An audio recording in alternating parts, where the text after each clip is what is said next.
à tous, c'est Sandy, on se retrouve pour le point crypto du week-end. Le Bitcoin sur les futurs et en hebdomadaire, on n'a toujours pas validé cette figure ici sous forme de chandelier japonais de retournement haussier. On a clôturé au-dessous des 84 500 qui est la zone au-dessus de laquelle on doit clôturer pour valider cette double potentielle structure de retournement sur le Bitcoin. Donc encore une fois, ce à quoi on peut s'attendre sur le Bitcoin, c'est un rebond si jamais on revient tester ce double support hebdomadaire, tout simplement parce que c'était un gap qu'on a comblé seulement avec une mèche, donc qui devrait jouer toujours le rôle de support. Et on a enfin toujours cette ancienne résistance de la grande figure ici, cet élargissement symétrique de sommet qui devrait jouer le rôle de support désormais. Ainsi on revient la tester, elle a déjà joué le rôle de support ici, elle pourrait jouer une nouvelle fois le rôle de support en vue de repartir sur un mouvement haussier pour aller chercher les objectifs de cette grande structure qui, je le rappelle, sont les 134 000 $ sur le Bitcoin. En 4 heures, le Bitcoin, on a été rejeté ici sur la zone dure qu'on avait identifiée en ce milieu de semaine, à la fois une zone où on avait la ligne de tendance descendante ici en 4 heures et à la fois une zone qui était une ancienne zone de support, donc qui était susceptible de jouer le rôle de résistance. Ça a été le cas, comme vous pouvez le voir, on a corrigé ici sur cette zone-là. Alors j'aurais aimé qu'on tienne ici cette zone de support qui est une zone à gap, une zone qui a joué un rôle important depuis quelques jours, voire quelques semaines ici, malheureusement elle n'a pas tenu. On est allé pour le moment, on l'a traversé par le bas, donc à voir un début de semaine prochaine comment on ouvre. Si jamais on arrive à ouvrir au-dessus de cette ligne de tendance descendante, on ira probablement chercher cette zone-là des 92 000 où on aura une nouvelle résistance et on sera susceptible de nouveau de légèrement corriger.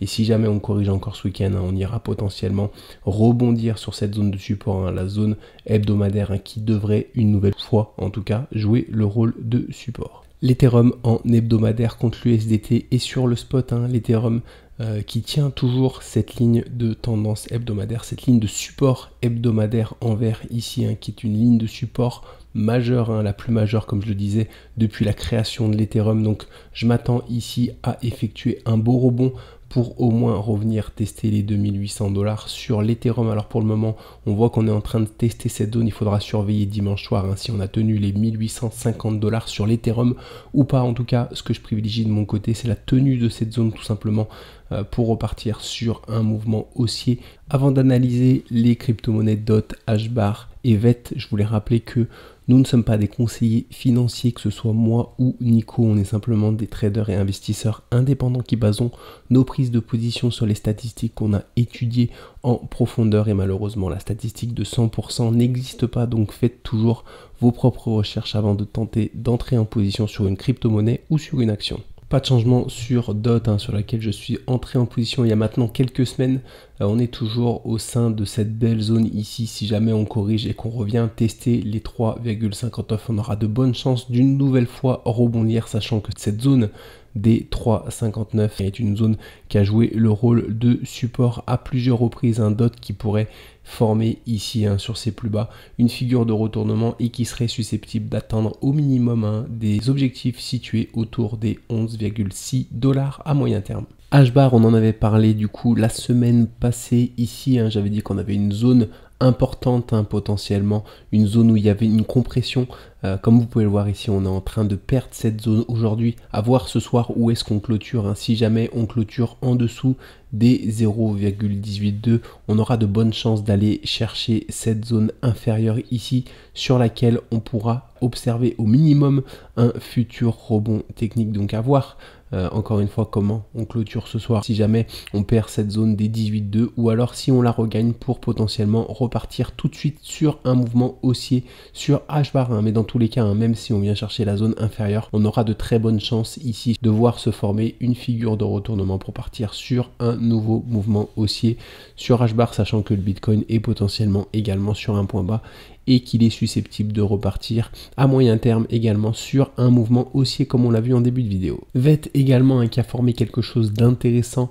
On a franchi à la hausse cette ligne de tendance descendante cette semaine. Alors on l'a franchi timidement cependant. On pourrait en venant s'appuyer ici, former la future figure de retournement sur VET pour repartir sur un niveau supérieur, sachant que légèrement plus bas on s'approche d'une zone de support majeure autour des 0,0 0,19, une zone de support qui a joué en tout cas le rôle de support et de résistance à de nombreuses reprises dans le passé. Donc c'est une zone très intéressante sur laquelle on pourrait effectivement former un point bas sur VET en vue de repartir sur un mouvement haussier qui pourrait mener cette crypto-monnaie sur des niveaux bien supérieurs. On passe sur le marché boursier, on commence avec le SP500 qui en hebdomadaire a cassé cette ligne de support des 562,40 en fin de semaine. Donc une nouvelle un peu décevante sur le SP500, sachant qu'on avait, comme on l'avait vu à plusieurs reprises, formé une double bougie ici potentielle de retournement haussier, mais on ne l'a jamais confirmé comme on peut le voir. C'est le genre de bougie où on doit absolument attendre une confirmation pour partir potentiellement sur un mouvement durable haussier. Ça n'a pas été le cas du coup. On a cassé cette fois-ci les 562,40 sur le SPY, l'ETF du SP500. Donc on va passer en journalier pour voir quelles sont les zones potentielles de support sur lesquelles on pourrait rebondir dans les prochains jours. Le SP500 du coup en journalier, comme on l'avait vu en milieu de semaine ici, sur une zone de résistance, on avait formé un doji sous forme d'étoile, c'est-à-dire qu'on avait effectué un pseudo gap avec ce doji ici, un doji qui a été confirmé du coup à la baisse le jour d'après. Donc on a eu ici la formation de ce qu'on appelle une étoile du soir, qui est une figure de retournement. Ça a été validé, alors je m'attendais personnellement à revenir ici combler au minimum ce gap. Ça a été largement le cas, comme on peut le voir. On a traversé même ce gap, à voir désormais si on se sert de cette zone de support pour former une future figure de retournement haussier, ou alors si on va chercher la zone inférieure de support située au 536,50 sur le SPY, qui est à la fois l'objectif de ce double top ici qui nous mène au 536. On a également une zone de support ici qui a été testée et qui a joué un rôle important à plusieurs reprises. Donc si jamais on revient tester cette zone des 536,50, on aura potentiellement un beau rebond. Alors qu'est-ce que je privilégie moi de mon côté? Au vu de la séance qu'on a fait en hebdomadaire, je pense qu'on aura du mal à s'arrêter à former une figure de retournement sur ces plus bas ici. Je pense désormais qu'on aura de bonnes chances d'aller chercher la zone inférieure qui se situe au 536,50 avant de potentiellement voir un rebond s'effectuer sur le SP500. Donc on va surveiller ça en tout cas ces prochains jours sur le marché américain. Même chose globalement sur le Nasdaq, on a franchi à la baisse cette ligne de tendance ascendante ici assez violemment.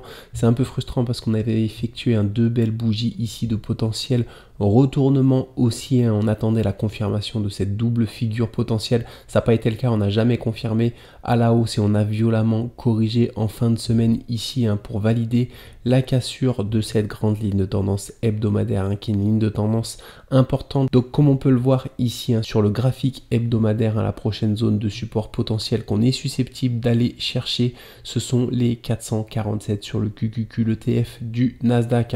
Sur cette zone, on aura d'après moi de bonnes chances de voir au moins un rebond technique s'effectuer et pourquoi pas la potentielle figure de retournement haussier pour repartir sur un mouvement durable à la hausse sur les marchés américains. On a également corrigé en fin de semaine sur le CAC 40, donc comme on peut le voir depuis plusieurs semaines, on ne sait pas si on va aller chercher directement les objectifs ou alors si on va effectuer ce throwback sur cette grande figure de retournement, sur l'ancienne résistance en tout cas de cette grande figure de retournement, sachant qu'on a une belle zone d'accueil ici sur ce genre de figure. On a souvent des throwbacks qui débordent, donc on est susceptible d'aller chercher d'après moi les 24 000. Je pense que c'est la zone sur laquelle on a le plus de chances de rebondir si on effectue bel et bien ce throwback avant de repartir sur un mouvement haussier.